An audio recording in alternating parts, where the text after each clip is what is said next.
Welcome to the podcast, Podcasting by Brett Thomas. I'm very excited about my guest today.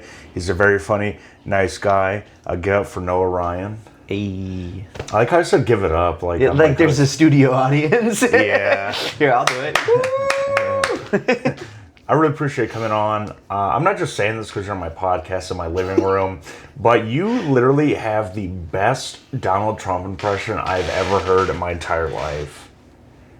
Well, a lot of people are saying that. You look at who's saying it, and we don't know who's saying it, but a lot of people are saying it, and thank you, I appreciate it. You're welcome, Donald.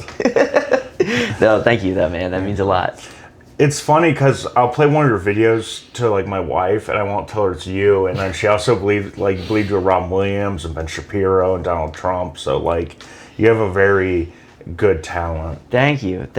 Yeah, it's I hear that from a lot of people, which is interesting. Like that, my grandma will be like playing a video in one room, and my grandpa would be like, "Is that Trump?" And she's like, "No, that's Noah." And then like the next day, he'll be playing a video of Trump, and she'll be like, "Is that Noah?" And he goes, "No, that's Trump." That's so funny. Yeah. I really like that a lot. Yeah. That's nice.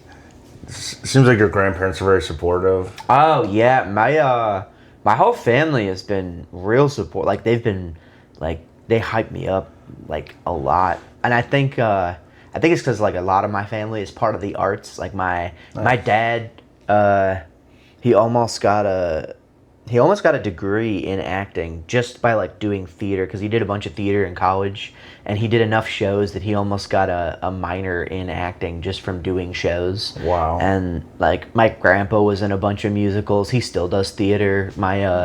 My Aunt Greta works at a theater. She's like one of the artistic directors, I think, for a theater, but she like, yeah, they love theater and entertainment, and so it's like, it's really lucky because there are a lot of people who like don't get support from their family, or their family's like weird about it, or they're like, yeah, have fun with your little comedy stuff. Yep. And like my family's like, oh, this is awesome, and they'll like send me the favorite videos that I make. And like my dad's favorite video, it did not go viral. I don't even think it did well, but I did this video. I found a filter on Snapchat that makes you look like a llama.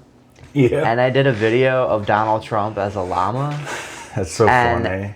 It's my dad's favorite video of all time. And every once in a while, he'll, out of the blue, just text me, llama. And I'll be like, are you watching the video again? He'd be like, yeah. So I had to send it to him so he could just like keep the video for himself without having to like try to scroll for it. But Nice. yeah, it's really nice to feel supported by the people you love, especially because like a lot of times you're doing something stupid. Like it's not, there's no like big brain. I mean, I don't do, my kind of comedy is not like big intellectual. It's like stupid stuff. So Yeah, that's the funnest though. yeah. Gives people like, it's like entertainment. Like people like turn off their brains. Oh yeah. There's nothing there when you're watching me do stuff. That's how I feel about my stuff too. I just like to entertain people. I like to bring people into my world and like maybe like forget about like the problems while they're at the show. Yeah. I mean, that's the goal. Like for me, it's like comedy is A, an art form, but B, it's like self-expression, but to draw others into what you're doing, and to like Robin Williams has this quote, and I want to get it tattooed. I don't have any tattoos, but like there's a couple quotes that I want to get, and one of them is Robin Williams said, "You only have one spark of madness. You mustn't lose it." And I think like a lot of people have like this little spark, and sometimes it's comedy, sometimes it's food, sometimes it's like whatever it is, but like I think drawing people in and entertaining people, especially in a world that's like horrifying and chaotic and scary, is important. Yeah. I agree. I know it's not comedy related, but I get when you're an artist, you should be able to do what you want, like freedom of speech. But like sometimes I feel like people forget though that like you have to like make something like worth entertaining.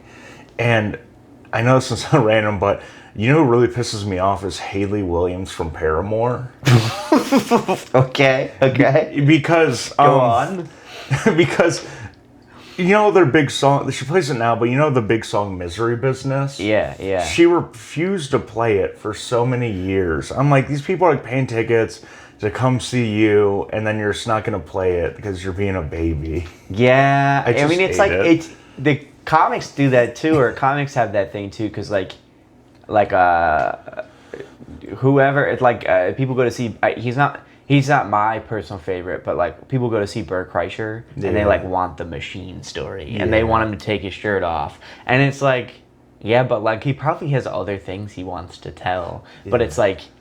You have created this relationship with your fans, and your fans have a certain expectation. And like when I headline, I don't do it all that often because I'm new at it and I'm still like working on building my hour. But like when I headline, like if I didn't do Trump, like my fans would be like, "Why did I come to see you?" Like that's Yeah. the whole point. I'm here. But like I have other stuff that I want to do. Yeah. I don't want to just do Trump. But like you do also have to like know, okay, fans are gonna want XYZ, and I gotta like there's like when there's money involved, there's an expectation. If you're doing a free show, zero expectations, do what you want. Yeah. But like when people are paying to see your art, there is some sort of like, I'm paying to see what I want to see. Yeah. So it's interesting. Yeah, I get that. Yeah, but then you can't also like let everyone dictate what you do. 'Cause No, then you no. can please anybody. But I think also it's like, then it makes it gives you some sort of a goal to make what you might be bored with fun again. Because like with Trump, like for a while I had like a couple stale bits, and I was like, I hate that I have to do these, but like these are the ones that people like. But then I found ways to either innovate those stale bits or create new ones that I have much more fun with. So then I'm still doing that, like, I don't like the word fan, but like Yeah. I'm still doing that like fan service, but like it's in a way that like I have fun doing. So That's nice. yeah. I have like limited fans, so whenever I see like someone, I just go like, "Who's that?" I'm like, "That's my friend." You call your fans your friends. I mean, I do like I've met. It's been really cool to have a social media following, because like I'm big enough that like I get recognized in public, but I'm small enough that like I can walk around a Walmart and nobody knows who I am, Nice. and I like that. But it's also like cool to meet people. Like the craziest interaction I've ever had. I was waiting in a line with my wife at a ride in Disney, in Epcot. We were waiting in line at the Ratatouille ride, and this guy in line behind us goes, "Are you Noah Ryan?" And I was like, "Yeah." He's like, "You make videos on online, right?" And I was like, "Yeah." He was like, "I love your stuff, dude." Oh, and I was yeah. like, "In Disney? Like that's crazy. Like that's nuts." So it's like those kinds of things. And then like now I follow him back. Like we're like casual friends. So like I really like meeting people, because I don't like that word like fan. Like I wish there was a word, like it is fan, but I wish there was a cooler word for people that appreciate what you do. Because there's no like you're not like an appreciator. Like that's a weird word. Yeah. But they call it fan. But like I wish there was like a new word for like appreciating what someone does. I don't know. I don't like the word fan. You always like steal Slipknot idea and call them maggots. They call them maggots because when they perform, they all look like maggots, like on the stage. Okay. No. Do you think that guy would be offended if you called him a maggot? Probably. Probably. Especially because like that's like the liberal term for the MAGA people Oh now. yeah. So then Forgot that's like about kind of that. like, what are you calling me? Yeah. You either vote conservative or a Slipknot fan. Yeah. It's awesome. Yeah. I like your stuff though a lot. It's really good. I like your Joe Biden impression. I like your Joe Rogan one.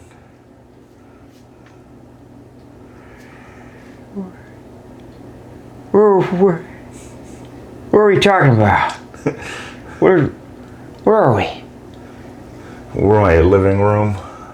I grew up in Scranton, PA. This is Cleveland, Ohio. Come on.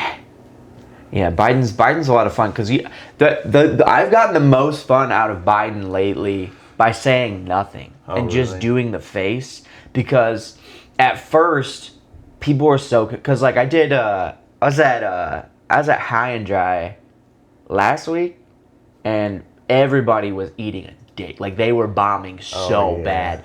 And I was like, okay, I'm going to go up and just have fun, because, like, whatever. And so I went up on stage, and I was like, you guys are clearly having a lot of fun. Would you have this much fun if Joe Biden came on stage right now? And I just went... and I just held the face. And at first, people were like, what is going on? Is he going to talk? Is he what? And then they, like, looked at the face. And then there was, like, a slow trickle of laughter all the way throughout the room. Hell yeah. And my favorite thing with Biden now has been holding the face as long as possible until people are laughing and then start talking. Because, like, the face is great. And, like, just looking like you have no clue what's going on is awesome. And then, you said Joe Rogan? Yeah. That one's been a new one. That one's fun. I've been trying to work on, like, bits to use the Rogan voice. I want to do a thing where I do a podcast between him and Theo Vaughn, because I've been working on Theo Vaughn too. Nice. But yeah, Rogan's fun because he's like, Joe Rogan's voice is like if you take Kermit the Frog and have him smoke a lot of weed. That's so... Wow, man, that's fucking wild, man. Jamie, pull that up. Pull up how many beard hairs Brett Thomas has in his beard. Like, I don't know. Yeah. I love that. I always love the Jamie thing. It's like, I think there was like a couple years ago, people like he's abusing him. No, I know. One of my favorite things that, like, it's interesting because, like, there were podcasts, but, like, Joe's like the biggest podcast in the world, and, like, love him, hate him, whatever. Like, he has, like, a system, and people have, like, mirrored his system. Like, every podcast now has, like, a guy in the chair. They have, like, a Jamie, because, like, that's just what. And Brian had his podcast with ChatGPT, which was hilarious. Oh, yeah. And we did an episode that I was on where I was their Jamie. Nice. And we played it like ChatGPT had taken me and, like, chained me to the desk, and I was just, like, working as a slave for his That's so funny. his episode, and it was great. And there's that idea of, like, is that guy okay? Like, it's like, because so funny. yeah, Jamie is like, yeah, he's getting paid, but, like, there's also part of you that's like, is Jamie okay? People are like, I didn't like the tone when he asked him to Google that. Yeah, I know. It's, yeah. And in a world of, like, asking AI things, I'm surprised he hasn't gotten rid of Jamie and just, like, ask an AI model, like, That's true. to find videos. He might lose a lot of fans right now because they'd be like, fuck AI. Yeah, that's true. I'm not the biggest fan of AI right now. I mean, like, it's inevitable that it's going to take over a bunch of stuff. Yeah. But I actually like Google better. Maybe, like, I'm old school. I like the Google better. But it's like... We're using Google. Use Ask Jeeves. Boom. Yeah. That's so funny. Because, like, the thing with Google is I can look something up, and then I can, like, see different things and, like, read. And when you ask ChatGPT, you only get, like, one answer. Yeah, it only gives you, because it compiles, like, 300 articles into one formulated answer. And I also think, like, obviously facts are facts. Like, if you have 2 + 2, it equals 4. But, like, 9 times out of 10, when you ask a question, the answer is always going to be more nuanced than ChatGPT will give you. Yeah. And, like, part of the human experience is a level of nuance that I don't think AI has grasped at all. Yeah. When it starts grasping nuance, we are all fucked. I agree.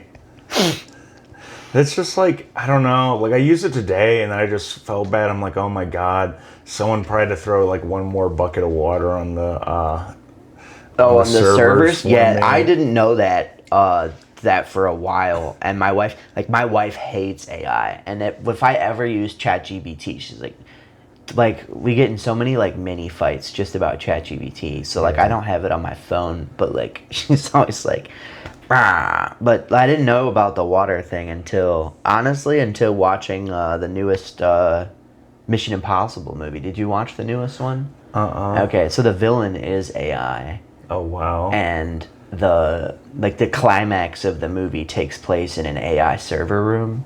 And it's like, all this water, and I was like, is that real? And then I like hit up ChatGPT, and I was like, do you house funny. yourselves in a cave of water? No, but yeah, they use a lot of water, and it's not good for the environment for all those farms that they have for it. Yeah, I knew they used water, but I didn't know how. I didn't know how until last night when Dejan France, local Cleveland comedian, Shout out Dejan. very funny guy. He said they're throwing buckets of water on it, or so. I didn't realize it was doing that. That's Yeah, crazy. Yeah, it's nuts. Everyone's like it's the future, but then it's like the coal, like the people throwing coal under the boat. Yeah. People say it is the future. I mean, it is, but it's funny right now because I see AI comedy flyers and the people won't even look nearly. I know. I'm like this. Like I'm like, let's wait a little bit before we say this is the future. And the crazy part is you literally give, like if you do a ChatGPT comedy poster, you literally give them headshots. You give them the headshots and you're like, hey, take these headshots, put them all in one photo. And they can't do it. They create some sort of cartooned version of all of those guys. Like, that's not what I look like. Yeah. What? Yeah, it's very weird.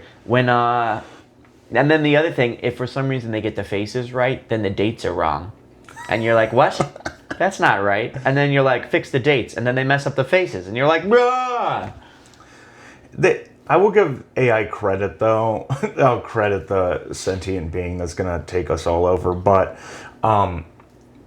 they were bad at hands for the longest time. Oh, I know. They would give you like 6 extra fingers. Everyone would look like the guy from Princess Bride. Yeah. So they would just hide the hands better. Yeah. After that. Yeah. So they do every photo just like. Yeah. That's funny. But I don't know. It's weird being in entertainment with AI right now. Yeah. Yeah. Thankfully, with what we do, there's like. AI has not necessarily figured out how to tell a joke. Like, you can Google. Or not Google, but you can like put into ChatGPT, write me a joke in the style of blank, and it'll get the style right, but the joke is just not funny. Like they cannot write a joke. And like there's like that Sora program that like can generate videos, and they generate some cool videos, but the jokes are not good at all. A lot of jokes need human prompts.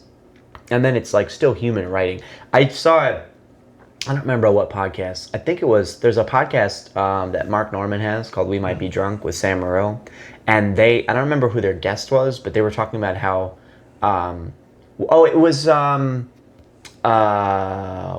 it was Gary Vee, the influencer guy. Oh, yeah. And Gary Vee was talking about how, like, in, like, a couple months, they'll have AI comedians, but they'll be doing material that was written by a comic who can't do anything on stage.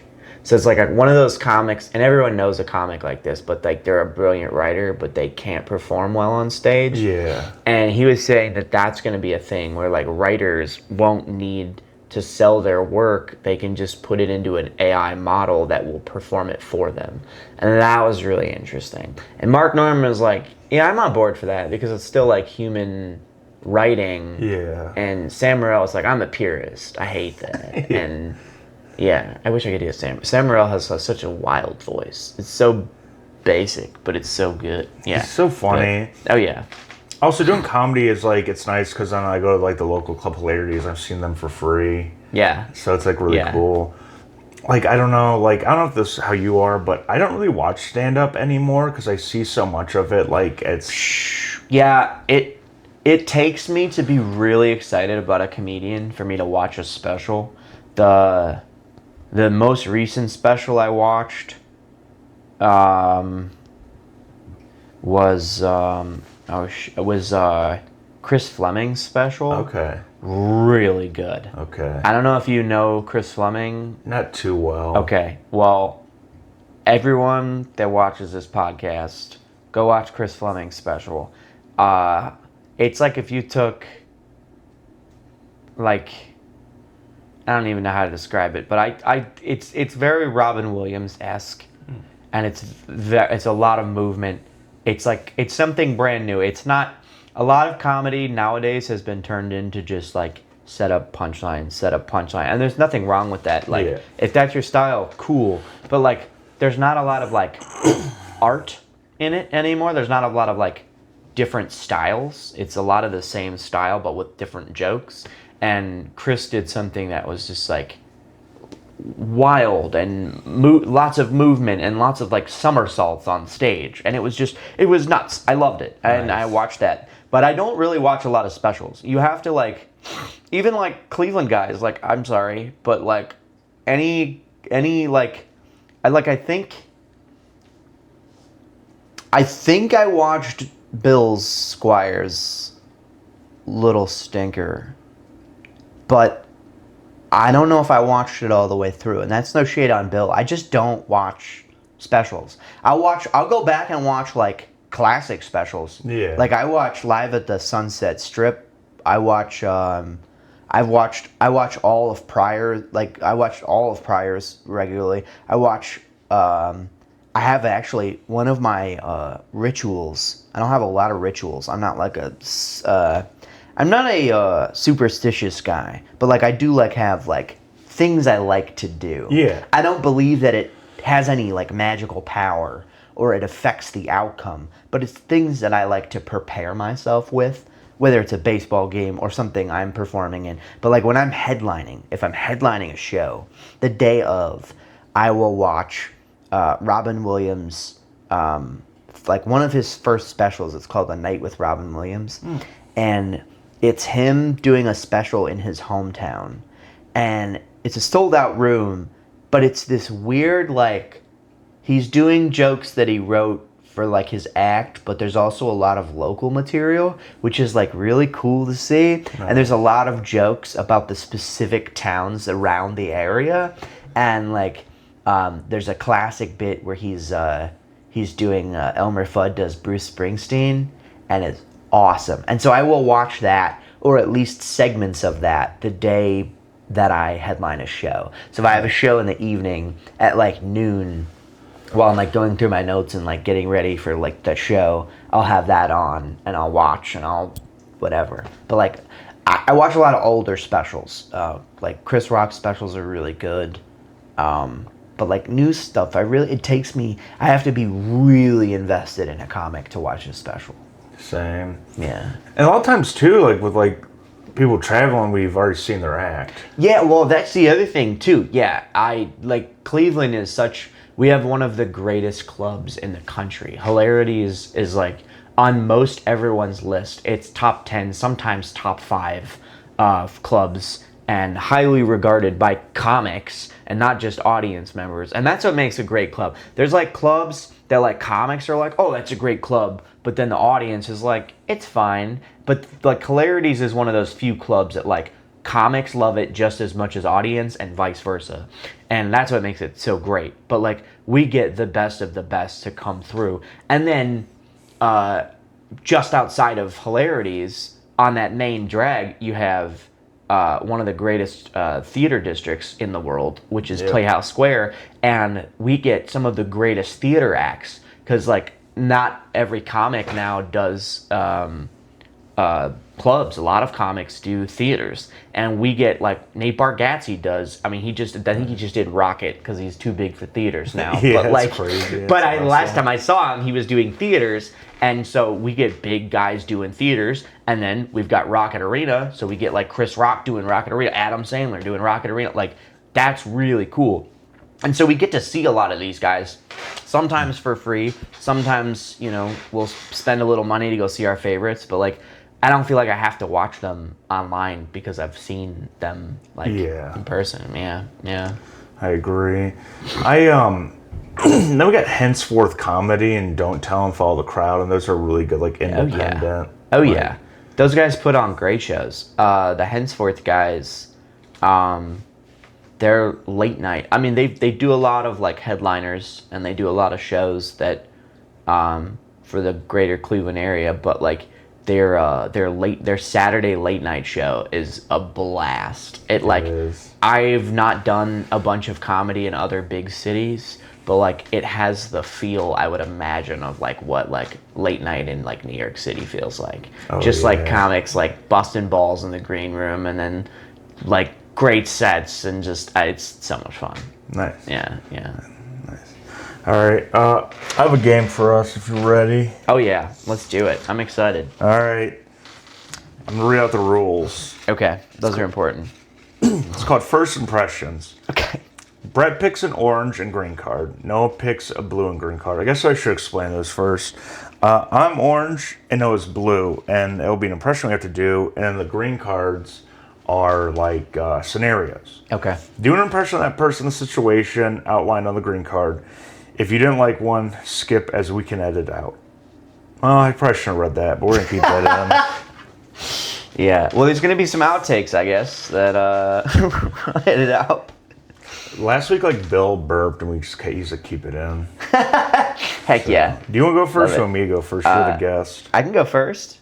Yeah. So I'm picking a green and an orange. Green and blue. Green and blue. All right. That'd be important to. Let's go with this guy down here. Okay. So we got picking sauces for their Chili's triple dipper, Theo Vaughn. Like, you ever been to Chili's, dude? You ever got their triple dipper, dude? Man, it's hard to pick sauces for that, dude. When I was a kid, dude, we had this guy that would just sell sauces out of the back of his truck, dude. We called them the sauce balls. I don't know. That was perfect because that's like literally something he would say.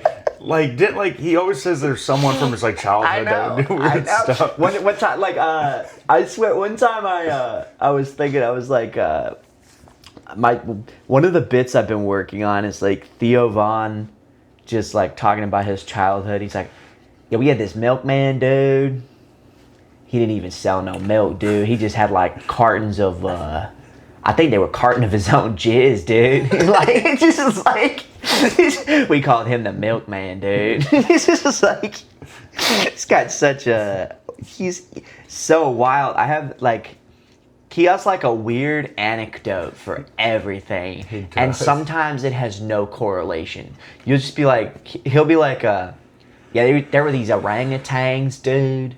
And they were picking the bugs off of other orangutans. You ever think you might be gay, dude? Like, just, like no correlation whatsoever. One of my favorite moments of his, he's on the Joe Rogan podcast, and he goes, hey, Joe, you ever think that the wind is trying to talk to you, dude? And Joe just goes, no, what the fuck are you talking about? Oh, yeah.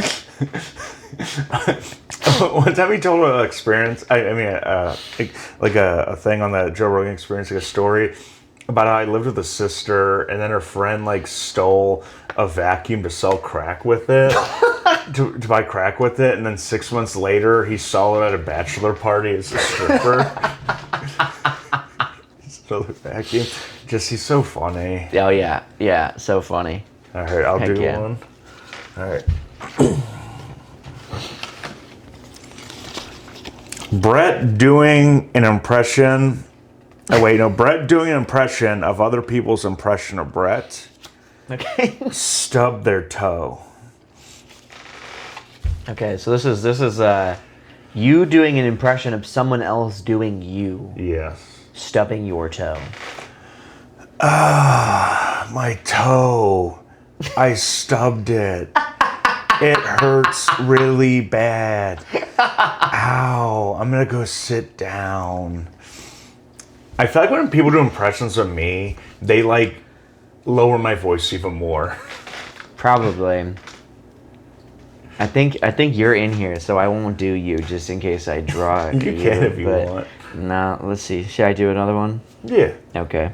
It's what am I? I'm blue and green? Yep. Yeah. Okay. Blue and green. Okay.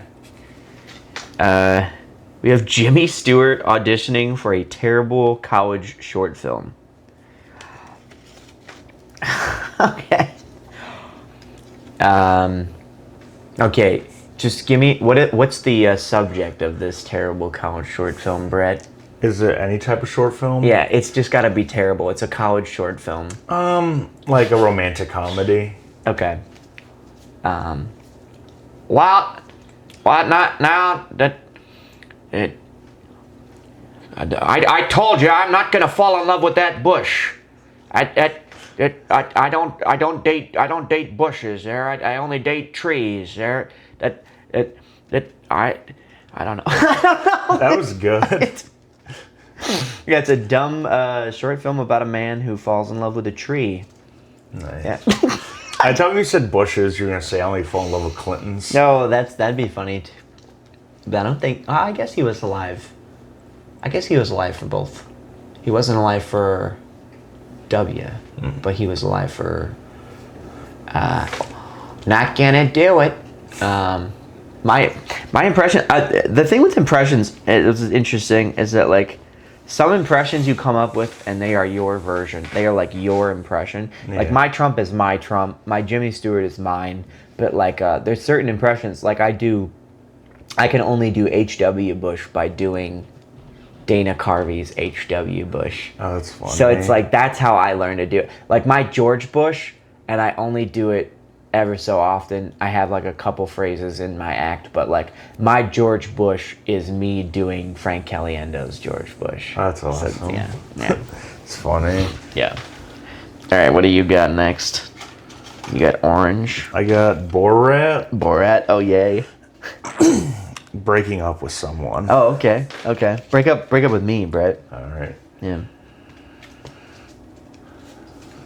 I'm sorry, I'm breaking up with my Noah.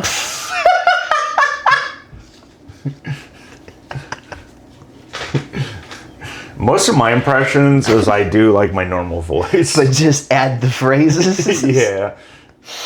I think you should do. I think you should somehow maybe do like recreate the scenes from The Dark Knight where you're the Joker, but it's just you, Nice. and you're just doing like why so serious, but it's just you. But like you're dressed as the Joker, everyone's expecting this amazing impression, and then it's just you. I think that would be so funny. It's funny you say that because I remember a couple years ago when I first was like dabbling in with like content creation. Yeah. I went to Spirit Halloween, bought a Joker outfit, or like I painted my face, and I didn't have good lighting. My camera sucked, and like I was like new to like because like getting used to the camera is like its own skill. Yeah. But I'd like to redo that, so it's like funny. You 'cause, like, should. I You should. All right, I have Owen Wilson finding out Scooby-Doo is not based on a true story. It's Okay. funny. Wow. You're telling me that dog is not a real dog? That's crazy. Wow. I thought those guys were like friends in high school and they wrote a biography about it. Yeah. That was good. That is interesting. He would be like the type of person Yeah. to. I love him in Wedding Crashers. People make fun of that movie now, but like it's so good. Oh, Wedding Crashers is great. I love that. Claire's mom's has great Hooters. Yeah. Yeah. Wedding Crashers rocks. They're supposedly making a sequel to Wedding Crashers. Oh, that I would be. But see that. that'd be dope. I'll pick out an orange one and a green one. Stone Cold Steve Austin explaining looks maxing. Okay. Austin 316 says, "You better take care of your skin or I'll whip your ass." If you want to stay hydrated and look good in the face, break open a Steve Weiser. Hell yeah, brother. Hell yeah. Nice. Nice. Alrighty. Some of these suggestions are funnier than the voices themselves. My wife wrote them all. I love that. Yeah. Looking for their keys. Michael Caine looking for his keys. Well, you see here, I checked, I retraced my steps, and I can't find my bloody keys. I retraced. I went all the way upstairs. I went all the way downstairs. I checked my car. I can't find my bloody key. I don't know. It's so funny. I can't find my bloody keys. The guy who does the best Michael Caine impression is Steve Coogan. Steve Coogan does such a good Michael Caine impression. Oh man, Michael Caine's fun to do. One of my favorite Michael Caine roles is Michael Caine in the Christmas movie with the Muppets Christmas Carol. Oh yeah. So good, so good. It's a good movie. It is a good movie. A lot of people say it's like the best Christmas Carol version. It's so good, and the funniest thing is, they were like, Michael, how do you act with all these Muppets? And he was like, I do the movie like I'm acting with normal people. He's like, they're not Muppets, they're real people. And if you watch that movie, he puts his whole soul into that, and you really think he's giving this Oscar level acting performance with Kermit the Frog. Like, it's That's great. Awesome. Yeah. All right, what do you got? Oh wait, orange and green. I mean, you can draw a blue one, but that'll be hard for you to figure out. I think so. Macho Man accepting a Razzie Award. Ooh yeah! Thanks for the award. It's for the worst performance, but I thought I was good in Spider-Man. I should have done 5 more minutes of playtime. Bonesaw! That is like the greatest. I love that he's in that movie. Bonesaw is great. One of my favorite inside jokes I have with my family, specifically my brother. He when he watched those movies, he was for whatever reason obsessed with Bonesaw, and like when they did the newest Spider-Man movie where they with Tom Holland, where they brought back, what was it? I don't remember what it was called, but they brought back like Dr. Octopus, and they brought back the Green Goblin from like the Tobey Maguire movies. Yeah. And he was like, guys, I have a theory. I think Bonesaw's coming back. And he was like, how awesome would it be if all of a sudden you just see this guy step through a portal and it's just Bonesaw, and he goes, Bonesaw! And so like he's obsessed with Bonesaw. He's probably the biggest Bonesaw fan That's awesome. in the MCU. Yeah. All right, what do we got? Trump. Trump realizing he left the oven on. Okay. I don't think Trump cooks, but we'll do that. Ladies and gentlemen, thank you for being here. Thank you for... Oh, I think I left the oven on.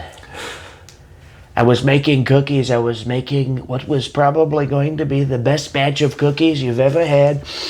They were going to be chocolate chip. I mean, they still are, but I ate a lot of them. I ate probably 99% of the cookie. There might be one cookie left. I ate a lot of cookies. But I realized the oven is on. I got to send somebody back to turn the oven off, or I am going to, that White House is going to go down in flames, and we can't just build the ballroom, because we will have no house. We got to build a house then, and then the ballroom would have been built for nothing, because that would also be burned down in the fire because of the oven. And we got to turn that up. We got to turn that the hell off, because that is going to start a fire. And then they'll sing that song, Donald started the fire. Yeah. That was awesome. Thank you. Yeah, some impressions impressions are interesting because a lot of people can do impressions, but it's really a skill to do an impression conversationally. Like, I can do Trump talking about anything. Like, I have gotten Trump to a point where I can have a full, like, I've done an entire podcast just as Trump. Oh, wow. And it's grating, and I don't want to do it, but like, Yeah. but like I can do. But then, like, I can do Elmo. La la la la la la la. It's Elmo's world. But like, I can't talk like Elmo. Like, I can just do like, oh, that's Elmo, and then move on with my life. Like, I can't like do a podcast as Elmo. Nice. Yeah. That was really good. Thanks. I didn't realize Elmo was supposed to be a toddler until like a couple of years ago. Yeah, he's like 2. I thought he was an adult man. That makes Elmo really creepy, Brett. Yeah, I know. I just Elmo was on the island. he was. Tickle me, Jeffrey. That's where they got it from. Oh, that's not good. That's so funny. Yeah, that's- Tickle me, Jeffrey. Very dark. Have you seen the? Speaking of Jeffrey Epstein, I mean that's a little terrible transition, but it's have you perfect. have you seen the guy that's claiming his name is Palm Beach Pete? So there's a guy that looks like Jeffrey Epstein that's a financer, and he lives in Florida, and his name is conveniently Palm Beach Pete, and he was talking about how he had been to parties with Jeffrey Epstein when he was younger, but like didn't associate with him, and so the internet is like saying that he is Jeffrey Epstein, and it's like this whole thing. Let me see if I can find a picture of him while you draw your next cards, because let me see. I gotta show you. That's hilarious. Yeah. That sounds like it's like Palm Beach Pete is Oh on my the right. God. Jeffrey Epstein's on the left. I swear to God, I thought it was the same person. Yeah, exactly. It's nuts. It's nuts. Yeah. It's like almost like he's just like he likes like just showing it off in our faces. Oh yeah. Oh yeah. Yeah. That's awesome. Yeah. And then we'll put that picture up too on the thing. Heck yeah. And we're gonna leave that part in too. Yeah. Yeah. A vampire Nice. naming new Pokemon.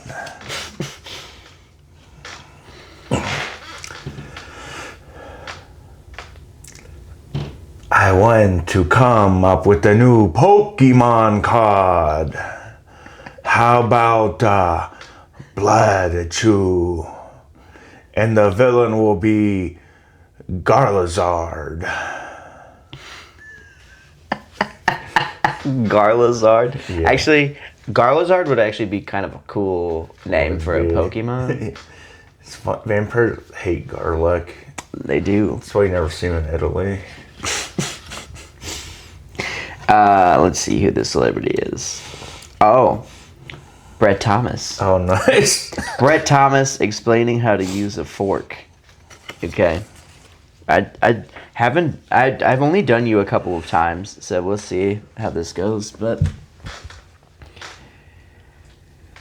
so when you're using a fork, you know, sometimes I like to use a spoon, but I really, when you're using a fork, you can really stab things.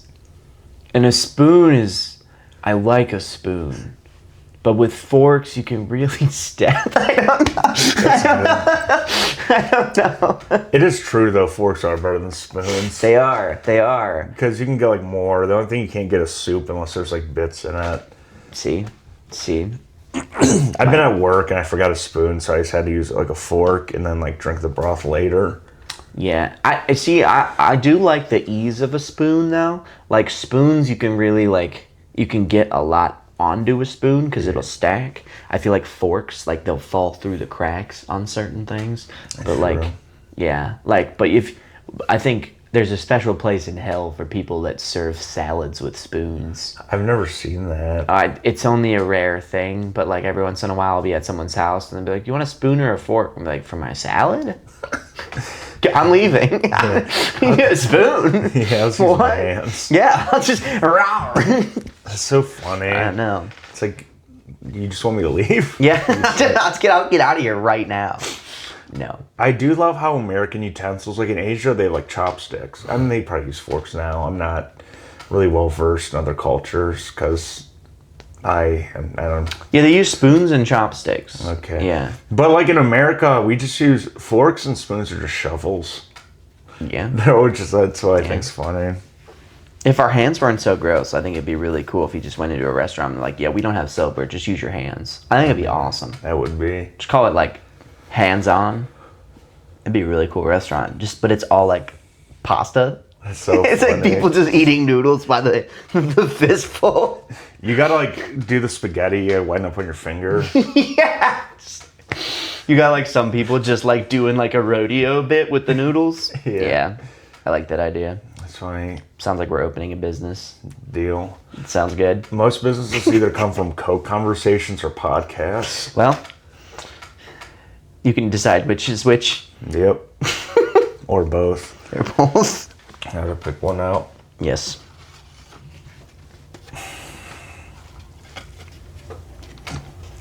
Creepy man take on chaperone bodyguard situation.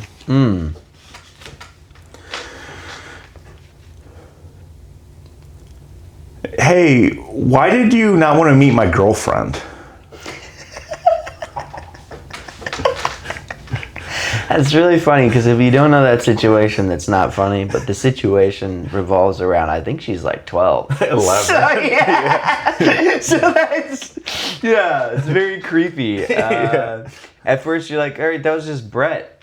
But then, yeah, do your research. That was extraordinarily creepy. Oh, yeah. Good one. Thanks. Cat Williams eating the hottest wings on Hot Ones. Okay.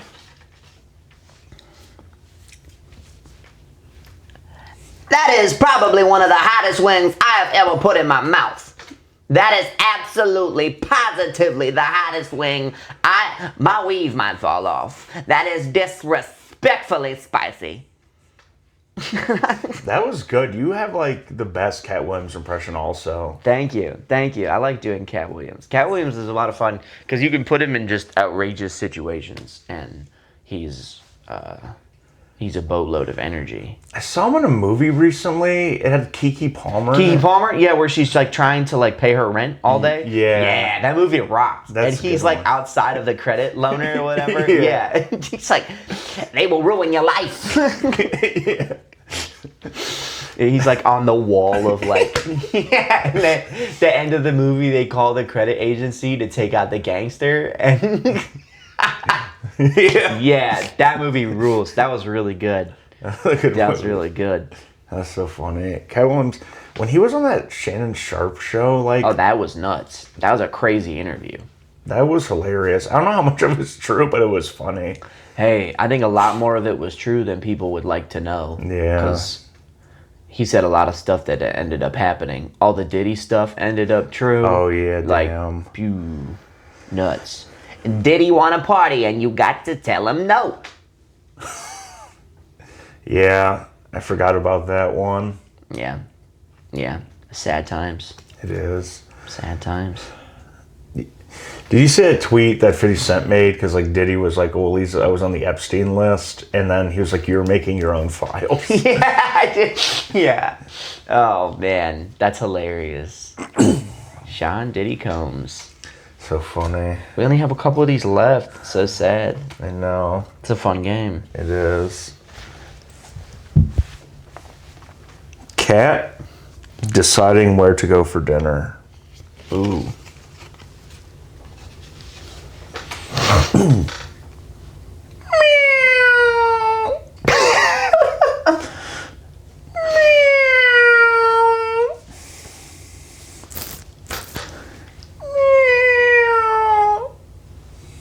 That was Nice. Nice. I feel like it used to be better. What you could do is like put up like a couple restaurants above your head Oh, that's perfect. so it looks like you're thinking about it while you're just. That's hilarious. Thank you. I think it's the last one. Okay. Well, then I have 2 blues. I have one orange. All right. So I guess we'll both do this topic. All right. Finding out on live TV that Bigfoot is real. And I have Robin Williams and Christopher Walken. So I'll do them both finding out. Nice. Robin Williams, Christopher Walken finding out Bigfoot is real. Oh, yes, ladies and gentlemen, welcome back to the Nightly News. I'm your host, Robin, and we go live to Christopher Walken, who's got a report about a football team going crazy. Chris? Hi, it's me, Chris, and we're reporting live. Wow, was that Bigfoot running in the field? He's an animal. Giant feet. Huge feet. Robin, what do you think? Oh my goodness. I think we just saw an animal with really big feet. You know, I'm so hairy, sometimes they call me Bigfoot, but I'm not that tall. Sometimes they call me Littlefoot. Oh. Yeah, I don't know. That was good. Thank you. Mine is gonna be drunk college bro. Drunk college bro, finding out Bigfoot is real. Oh yeah. Well, actually, I can, how about we do this? I can be Christopher Walken as the reporter interviewing the drunk. That'd be college- perfect. Okay. All right. We're here live with a kid of some sort. He's a college student here at the local college. What'd you see? No cap. I saw a hairy man, and I first thought it was the defensive lineman of the football team, but it wasn't Spuds. You heard it here, folks. It wasn't Spuds. Back to you. That's perfect. Drunk. That was a fun game. I liked that a lot. Same. Thank you for playing. It was You're fun. welcome. Thanks for doing that. I like when I go on podcasts, a lot of people, well, obviously I do impressions, but like they don't necessarily have like they just want to like interview me, and they don't have like a vessel to do the impression. So I always feel weird like interjecting in voices. Like one of the Hangout pod was really fun, but like my thing is like I always felt weird like trying to interject with voices, because like I wanted to like, I don't know, I just me that. with the microphone is never good. No, it's always good. Like I'm talking too much. No, you're No. You're good. No, you're good. You can never not talk too much, if that makes sense. Yes. I like to use double negatives as like a positive. Just instead of saying, "Oh, you're good," talking like it's not to talk. Honestly, it'd be really funny if there was like a culture of people that just spoke in double negatives. Like, I don't even think I could do that. Like, just I have to think about double negatives to talk in a double negative. I'm trying to think of an example of like, even.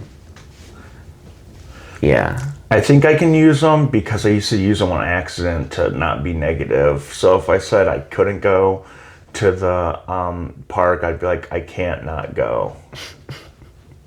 I have to go. Yeah. I have to go to the park. Yeah. It is my life's quest to ride down a slide. Did you ever, as a kid, did you ever ride down the metal slides? I love those. Did you? Oh yeah. And then if you ride super fast, you get all electrical, and you can just like go and like zap a friend. Oh yeah. And they're like, "What the fuck?" So funny. I passed the playground last night, and I was with my wife. I said, I really wish I just go play in the playground. And she's like, you can. I was like, yeah, but like, even dads get the cops called on them at the park. So it's just like, Yeah, when you live in Jeffrey's world, you can't, you can't be a grown ass man at the park anymore. I used to like, I would love to just go and put music on and just sit on the swings. But like as an adult man, you can't really just go sit on the swings. You just look creepy. And they should make parks for adults. that'd be fun. Like you have to like they do bars, or like you have to be 21 to get in. I think it'd be cool if they had like you had to be 21 to get into the park, and then you could just sit on the swings without fear of pedophilia. That's another business idea. Yeah, we're gonna open adult-only parks, and it's not a sexual thing. It's just parks that grown-ups can swing on without feeling like they're gonna get thrown in jail. Even going to the pool by yourself is weird. Yeah, the pool by yourself. I mean, it depends. Like as a public pool, kind of. Yeah. I don't know. We have a pool in my apartment complex, and I like going for a morning swim. That might be different because you live there, but going to like a pool when it's like on summer, it's like a Tuesday, and it's nothing but kids and a few Oh yeah, and moms. especially if you don't have kids Yeah. and you're just going, like, yeah, true. Or those guys that they don't have any kids and they just get in line at the diving board and they're just like waiting in line, and Timmy's just like, do a backflip. He's like, no. He's like, you fucking suck. It's like, whoa. Yeah. You're like 12. What? Yeah, I love going to the pool and watching like kids cuss. It's so funny. Man, they cuss with some seriousness, and it's like, who taught you all those? Like when I have kids, I'm not gonna swear around my kids because That's good. I want my kids to grow up as respectful, responsible kids.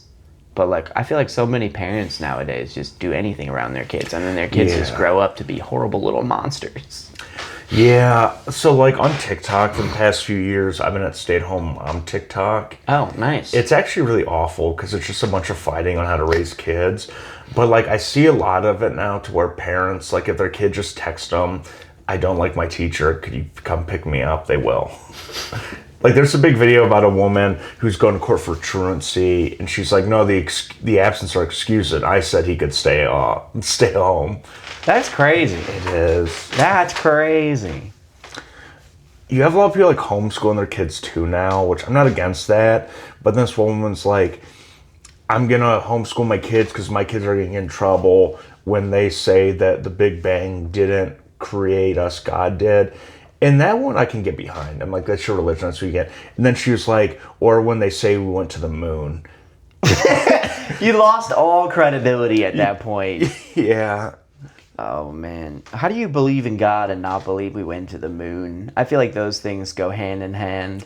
If you makes believe, in fact, believing that the universe just went bang into existence and believing we didn't go to the moon probably would make more sense. Yeah, you're right, because it's not like all things aren't possible. Yeah, yeah.